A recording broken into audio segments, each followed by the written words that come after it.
मैंने जहरीले ऑक्टोपस से भरा ट्रक जानबूझकर ठोक दिया और गांव वाले उसे लूटने भागे। मेरी योजना सफल रही क्योंकि 10 साल पहले मेरे पिता का ट्रक भी कीलों की वजह से दुर्घटनाग्रस्त हुआ था। ट्रक पलट गया और मेरे पिताजी मौके पर ही मर गए।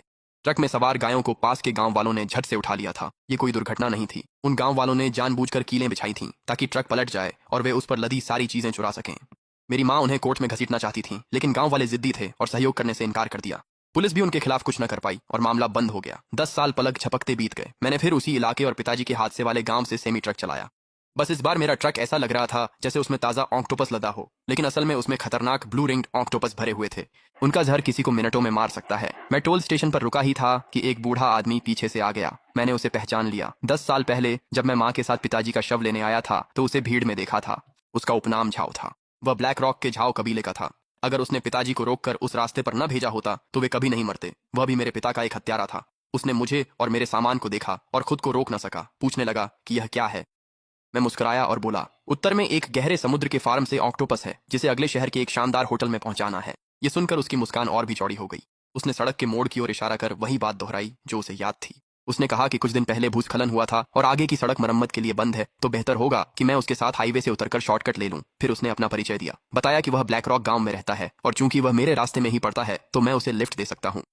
बात करते हुए वो मेरे ट्रक के कार्गो को देखता रहा, सोचते हुए, पूरे ट्रक में ऑक्टोपस हैं, शायद कुछ दुर्लभ भी। थोड़ा घर ले जाऊं और बाकी बाजार में बेच दूं, आखिर मुफ्त का माल है। उसे यह तरीका पूरी तरह से याद था क्योंकि वह वही गाइड था जिसे गांव वाले अलग अलग चौराहों पर ट्रक ड्राइवरों को ठगने के लिए भेजते थे। वह यह काम 20 साल से कर रहा था। उससे कई लोग परेशान हुए, कुछ मारे गए, कुछ घायल हुए और कई कंगाल हो गए। उसने मुझे जवान देख सोचा कि डराना आसान होगा, इसलिए मुझे उसे अंदर बैठने देने का इशारा किया। मैंने इशारे से मना किया और कहा, ब्लैक रॉक गांव बदनाम है। यह पूरा ट्रक ऑक्टोपस एक बड़े होटल का है। मैं कोई जोखिम नहीं ले सकता। लेकिन वह बिल्कुल नहीं घबराया।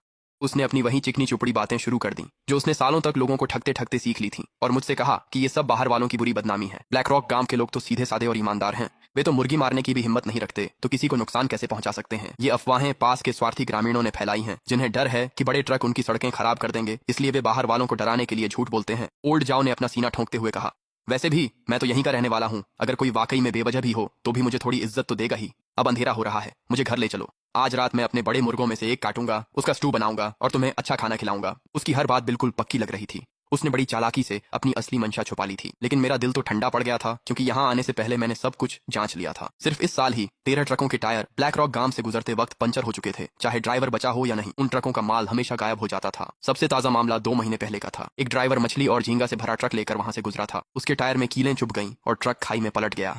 वह मौके पर ही मर गया। ट्रक पर रखी सारी मछली और झींगा लूट लिया गया। मौके पर अफरा तफरी मच गई। वहां ड्राइवर की लाश और टूटी बर्फ ही बची थी।